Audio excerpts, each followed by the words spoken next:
asalaamaaleykum wa rahmatullah mbokki téléspectateurs yi nuyu naa leen di ziar leen sama gars yi ba tey damay ñëw ak yéen ci discours bi nga xamante ne seeni Ousmane Sonko def na ko fële ca Burkina Faso ku mel ne Mass Mboup def na ci révélation bu am solo faram-fàcc li nga xamante ne seeni mooy discours bu Ousmane Sonko bi en même temps xamal sénégalais yi ana kan ngeen am Ousmane Sonko mooy ban façon nit dinaa leen tegal kàddu yu Mass Mboup yooyu ci fin bi ginnaaw bi ma waxee man li ma ci bëgg a wax ba pare.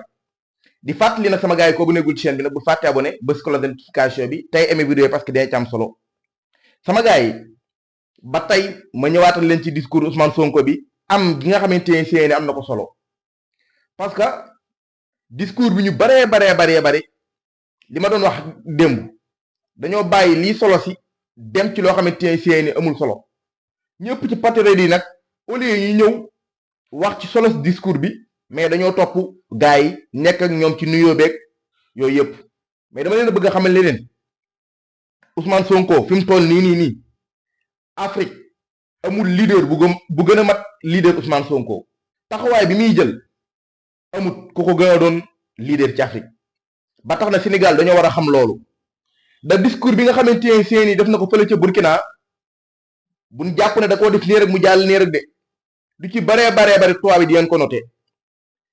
bi ci jiitu mooy panafricanisme bi muy woote ci Afrique ñu bennoo jàppante boole seeni doole jàppalante réew muñ ci laal mu mel ne Afrique yëpp lañ laal ku nekk xam na ni kàddu yi Ousmane Sonko yëkkati di woote pour Afrique booloo Kadhafi ba mu ko wootee dañ ko sàkkal pexe jël ba kanam beneen bi mooy lu jëm ci wàllum monnaie bi franc CFA jëm ci wax dégg nañ ko mi ngi lijjanti ana yenn réew ñoo pare pour ñu ànd génn ci franc CFA mais moom falaa bu demoon Sénégal da ciy génn moom lu mën taxew Sénégal day génn ci franc CFA mais woote gi muy woote pour Afrique doon benn États-Unis africain bi mu bëgg sama gars yi loolu du yomb de te ndagam jibal na ko àdduna bi yëpp dégg ko discours bi Sénégal rek ñoo ci nekk ci ñàkk fulla yi nii la nuyoo nii la fa demee mais ñeneen ñëpp ci discours bi la ñuy waxtaan moo tax ma bëgg leen indil kàddu yu Mass Mboup bi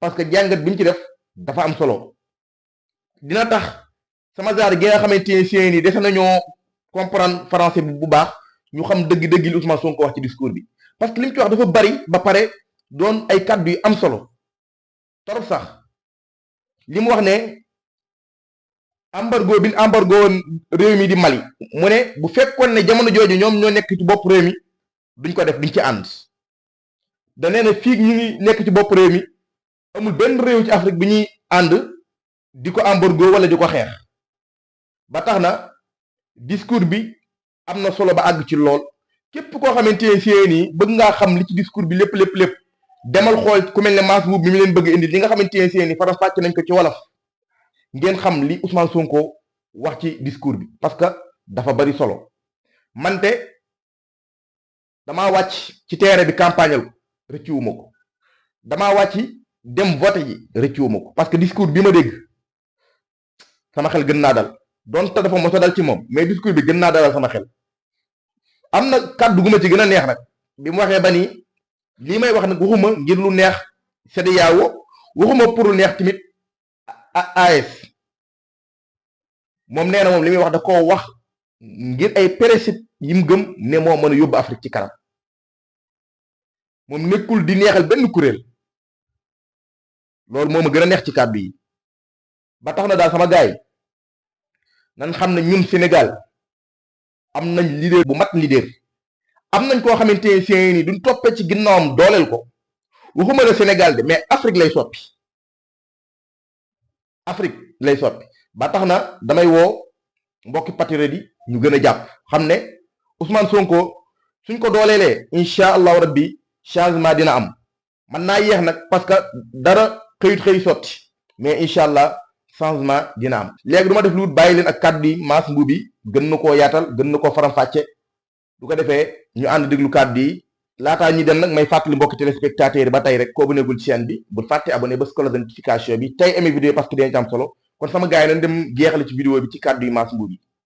Ousmane Sonko tout le temps mu bett Sénégalais yi mais dafay wane rek ne Ousmane Sonko est d'une dimension exceptionnelle. Dimension exceptionnelle. waaw parce que Ousmane Sonko tey jii jàpp naa ne c'est l'homme idéal pour réunir les peuples africains. C'est l'homme idéal qui doit quand même aider les peuples africains à se réunir autour d'une table pour quand même adopter leur souveraineté. Parce que l'Afrique a été toujours dans l'esclavage économique. L'Afrique a été toujours dans l'esclavage culturel. L'Afrique a été toujours dans l'esclavage éducatif. Par ce système-là. Il y a un système qui est là, le système Jules Ferry. Depuis des années, on nous apprend l'histoire de la France, l'histoire de l'Occident, mais pas notre propre histoire. Donc nous avons un mimétisme culturel. Nous ne connaissons pas nos vraies valeurs. Donc Ousmane Sonko est venu à un moment donné, comme Thomas Sankara l'avait fait. Vous savez, tous ces dirigeants-là qui proclamaient la souveraineté économique et monétaire ont été attaqués et abattus par la France. Je vous donne des exemples. Thomas Sankara. L'exemple le plus récent, c'est avec Kadhafi. Mais il a été abattu dans son propre pays parce que Kadhafi, il proclamait quand même les États-Unis d'Afrique, la souveraineté monétaire. Il était prêt à installer aussi un satellite pour quand même la jonction des peuples africains. Mais Kadhafi aussi a été trahi par ses pairs. C'est ça. Donc, je dis qu'il est temps que les peuples africains se réunissent autour de l'essentiel pour quand même leur dignité. Le peuple a compris, les dirigeants ont compris. La liberté, ça ne se négocie pas. La liberté, ça s'arrache. Dans toutes les révolutions, il y a un homme qui dirige cette révolution. Donc, Ousmane Sonko est à la quête de cette révolution africaine. Je vais quand même citer quelques étapes de son discours. Ousmane Sonko, un homme intègre dans le pays des hommes intègres. L'Afrique a deux défis majeurs, la sécurité, l'économie. Les pays sont condamnés à travailler ensemble. Xoolal foofu mu wax noonu nee na Afrique dafa am ñaari défi majeur bu njëkk bi mooy l'aspect sécuritaire. Vous savez, l'aspect sécuritaire c'est important parce que tout ce qui se passe en Afrique, les guerres tribales, les djihadistes, le terrorisme, mais c'est financé par l'Occident et en particulier par la France. Li ñu gis au niveau du Mali mais ay militaires la ñu gis ñoo xamante ne tey jii ñuy sàcc or ba ca Mali ba jàpp nañ ñoo xamante ne ñoo formé les terroristes et c'est des militaires français. Donc xam nañ ne lii woykat bi waxoon ils allument le feu et l'activent et après jouer au pompier, on a tout compris. Ce qui s'est passé au Mali avec le mouvement M5, c'est une révolution. Les peuples africains mais proclament leur souveraineté et ils ont compris. La jeunesse africaine a compris. Donc, mais la révolution est en marche. Mais il faut quand même que les peuples africains et nos dirigeants, parce qu'il y a des dirigeants qui croient en l'Afrique, ce n'est pas des pourvoyeurs de fauteuil, c'est des vrais panafricanistes à l'image de Ousmane Sonko. Vous savez, Niang l'a dit tout de suite, Serigne l'a dit tout de suite, parce que les coups d'État, moi je suis pas là pour légitimer les coups d'État, mais il y a un contexte, un contexte où l'armée est venue libérer le peuple et le peuple est souverain dans le pays là. Mais dirigeants yu bëri fi nekkoon mais c'était des moutons de paille de la France. Ginnaaw France la ñu toppoon ñun suñu monnaie française, notre langue française. Mais ce qu'on nous apprend, notre éducation, c'est le système français. Donc Ousmane Sonko a dit la sécurité et l'économie. Dem leen ci livre bi mu bindoon la solution en 2018 wax na fi monnaie bi mu waxee mbirum monnaie bi am na ñu bëri di wax ci monnaie bi naan non Ousmane Sonko nangam sangam mais Ousmane Sonko avait déjà compris, c'était un visionnaire. L'Afrique ne peut pas être libre et indépendante sans avoir sa propre monnaie. Mais nous sommes des esclavages économiques. Nous sommes sous le coup de la monnaie française. Un franc CFA, 1 euro, c'est combien? Parce que 600 et quelques. 600 et quelques. Au nom de quoi? Sous le xaalis nous ko garder au trésor français. Donc, il faut que nous ayons une monnaie locale. Mais aussi, entre les pays africains pour nous avoir une souveraineté monétaire. C'est important. Souveraineté, c'est dans tous les aspects. Souveraineté économique, monétaire, culturelle, éducative, dans tous les domaines. Mais nous, Ousmane Sonko l'heure est venue de rassembler tous les panafricains et souverainistes pour un seul objectif, la libération de l'Afrique. Ah, quel homme! Ça, c'est des paroles fortes. Ouais. C'est ça, c'est ces paroles-là qui peuvent galvaniser le peuple africain et la jeunesse africaine. Quand il dit que l'heure est venue de rassembler tous les panafricains et souverainistes pour un seul objectif, la libération de l'Afrique. Donc l'Afrique n'est pas libre. On sous-entend que l'Afrique n'est pas libre. L'Afrique est toujours sous le coup de la colonisation. L'Afrique est Afrique, monnaie. Afrique, si une juridiction, c'est pas beaucoup de donc, il faut qu'on se libère. Il faut que les Africains sachent faire. Est-ce que c'est nous, Africains, c'est le monde qui a besoin de nous. Nous n'avons pas besoin d'eux. C'est eux qui ont besoin de nous. Parce que toute leur matière première, mais il faut les en Afrique. Donc, benen aspect bi may wax mooy Ousmane Sonko dit que je ne cherche ni à plaire à la CEDEAO ou à l'AES, mais je reste fidèle à mes principes. Ce qui prouve que c'est un homme de principe comme Thomas Sankara, comme Jules Nyerere, comme Mamadou Dia, comme Cheikh Anta Diop et tant d'autres hommes. C'est des dirigeants africains. Donc c'est un homme de principe qui ne cherche pas à plaire à la CEDEAO ou aussi à l'AES. Beneen aspect bi mu wax fii mu ne un État se gère d'une manière responsable parce que il faut que quand même aussi ñu waxante dëgg la France c'est un pays, nous aussi on est une nation.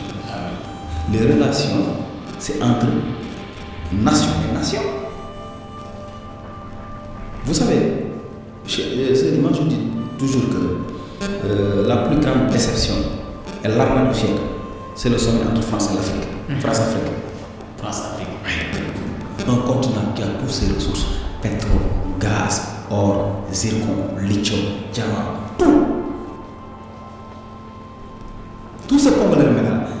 Mais pour discuter avec la France. Vous savez pourquoi? Parce que la France avait ses pions en Afrique. Ces dirigeants-là, ces présidents-là étaient sous le dictat de la France. Avant les élections, il allait rendre visite quand même à la France pour nos soumissions. Est-ce que vous avez vu le président Bassirou Diomaye Faye, le premier ministre Ousmane Sonko, parler à la France pour négocier à la France avant les élections? La France a tout fait pour que Pastef ne soit pas au pouvoir. Ils étaient derrière ce régime de Macky Sall. Ils ont tout fait. Mais le peuple a compris. Le peuple a dit que nous voulons changer. Nous voulons une révolution. Nous voulons notre souveraineté. Donc, l'aspect là, c'est important quand il dit qu'un État se gère d'une manière responsable. Parce qu'on a quand même des accords avec la France. Mais des accords de dignité, encore une fois. Parce que il y avait, vous vous souvenez des 11 pactes coloniaux. Ah non, 11 pactes coloniaux, nous nous à quoi France 11 pactes coloniaux. Mais moi, c'était l'oppresseur et l'oppressé. On a toutes la présence des bases armées françaises. Vous savez, il faut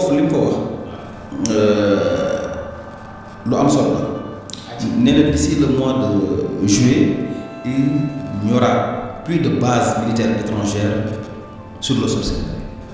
C'est important. C'est une information de taille. Voilà. Néna, fille ak mois de juillet, d'autres am benn base militaire étrangère, que ce soit la France, les États-Unis, tout le monde fille du Sénégal. Voilà un homme qui sait se faire ci cohérence souveraineté. absolument un homme qui sait se faire respecter, un homme de principe, un vrai panafricaniste.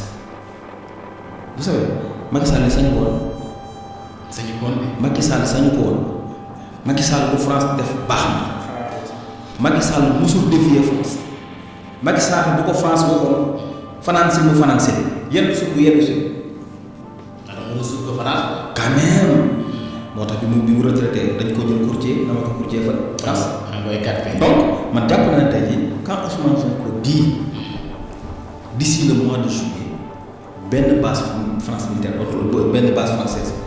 base étrangère dootul am fii mais ça veut dire que ñii ñëwuñu pour négocier xam nañu ne liberté dañ koy arracher mais day ñëwaat ci kaw mu ne un état doit être responsable luñ la ñëw rek da ngay ñëw patam patamee jël ko par force dafa am looy def ak diplomatie parce que tu es un état on a des liens et il faut pas fracasser ces liens là qu'on a avec d'autres pays parce que c'est la diplomatie mais nag am nañu fulla am fayda bu mu jàkkaarloo tubaab bi wax ak ñoom wan leen ne ñun nous ne sommes pas des complexés, nous sommes une génération décomplexée.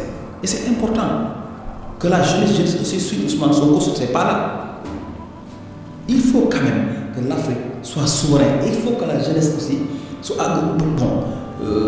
Gis nañu yenn dëkk yu bëri Burkina ak yeneen dëkk yi mais di fa xew Tchad di fa xew mais c'est ces genres de discours et je vous dis gis nga seen discours bi Ousmane Sonko def ça va retentir dans toute l'Afrique je vous le dis lii mu taxaw wax ni li mu def nii ça va retentir dans toute l'Afrique dina am impact ci Afrique parce que la jeunesse a besoin de guide pas guide spirituel mais un guide politique un guide de la révolution et Ousmane Sonko est là et il sera là pour diriger quand même ce trait de la révolution te moom rek moo fa mën a nekk moo ko ak président Bassirou Diomaye Faye parce que yeneen dëkk yëpp dañu am problème boo xoolee Côte d'Ivoire gi fa nekk muy Ouattara mais Ouattara c'est un pion de la France. c'est un pion de la France. ok mais France ñàkk na leen ñàkk na Mali ñàkk na Burkina ñàkk na Tchad presque lan moo ko dese Côte d'Ivoire moo ko dese Sénégal aussi. Il faut que nous protégions nos hommes politiques comme Ousmane Sonko. Il faut que l'Afrique protège ses hommes politiques. Parce que ce qu'on a fait à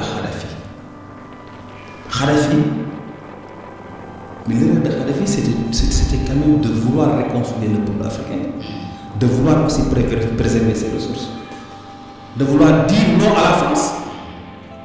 Ce qu'ils ont fait à Gbagbo, ils l'ont pilonné. C'est la France qui est venue en Côte d'Ivoire. Fait que Gbagbo, tu peux dire non.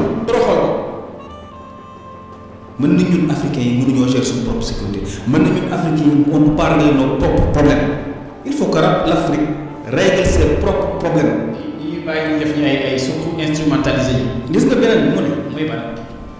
mu ne des erreurs ont été commises nous les avons dénoncées quand nous étions à l'opposition et nous continuons à les dénoncer même étant au pouvoir. C'est la CEDEAO. Quand il parle de la CEDEAO loolu la wax sëriñ mu ne des erreurs ont été commises nous les avons dénoncées quand nous étions à l'opposition et nous continuons à dénoncer les mêmes en état au pouvoir xam nañu ne CEDEAO c'est la CEDEAO de la France.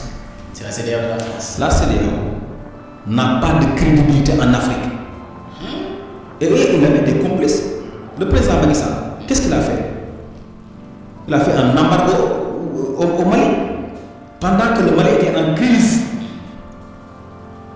Lekk yeeg naa ni waroon jóge Sénégal dem Mali président Macky Sall embargo Mali. donc xam nga ñun histoire politique fii la ñu fekk lu bëri dañ ko jeexal jàngat ko mais sëriñ man suñu ko naqar na ko ne sëriñ pouvoir bu ko def. absolument moo tax nag tey jii que ça soit junte militaire le président kii Burkina bi nu mu tudd sax. Ibrahima Traoré. bu Mali bi. Assimi. Koïta ak ñeneen. kee moom Masra moom ñàkk na fële moom parce que il a vendu son âme au diable mais tey jii dafa am loo xamante ne dañ koy xaar les peuples de l'Ouest ñoom ñu daje autour d'une table toog waxtaan déjà pour leur propre sécurité parce que j'ai vu des médias manipulateurs boo déggee ñu ne Jeune Afrique RFI ñeneen ak ñeneen depuis que ñuy wax retrait des bases françaises ñu ngi def une manipulation pour wan ne dëkk boo xamante ne France nekk fa mën naa am terroriste or que c'est le contraire France dafa bëgg am le dessus sur les peuples africains que ça soit sur le plan sécuritaire sur le plan économique et sur le plan de la gestion de nos ressources boo ñëwee ci pacte yi boo ñëwee pacte numéro 3 on te dit que carrément tout ce qui est ressources mais à propos de l'exploitation c'est la France qui a quand même le droit de veto sur ces ressources-là boo jëlee pacte numéro 6 on te dit que la France a le droit d'intervenir militairement si ces intérêts sont menacés. Maintenant la France doit savoir que l'Afrique d'hier n'est pas l'Afrique d'aujourd'hui. La jeunesse d'hier n'est pas la jeunesse d'aujourd'hui. Nos dirigeants d'hier ne sont plus pas les dirigeants d'aujourd'hui. Nous avons des dirigeants décomplexés et qui sont là quand même pour révolutionner les choses, qui sont là aussi pour rendre l'Afrique libre, que ça soit sur le plan économique, monétaire, éducatif, culturel. L'Afrique a besoin des dirigeants comme Ousmane Sonko. Et c'est le relais. Il peut être le relais entre les peuples africains pour aussi conscientiser ces peuples, cette jeunesse-là. On a une jeunesse pour la jeunesse a tout compris parce qu'il a été conscientisé par cet homme-là, Ousmane Sonko. Ousmane Sonko n'a pas conscientisé seulement la jeunesse sénégalaise. Ousmane Sonko a conscientisé aussi la jeunesse africaine pour que la jeunesse se réveille, une prise de conscience, pour que les peuples se réunissent autour de l'essentiel. Moo tax bi tey Moussa waxee affaire Guinée affaire nangam Ousmane moo ne ko non nous sommes régis par les conventions de la CEDEAO. On ne peut pas vouloir une chose qui soit contraire. Donc je vous dis ici que ce discours de Ousmane Sonko au Burkina Faso va retentir dans toute l'Afrique. Et nous devons de protéger cet homme-là parce que ñi xam affaire sécurité xam pexe tubaab xam pexe France lu leen di ko jël c'est autour des peuples de protéger ces dirigeants-là quand même.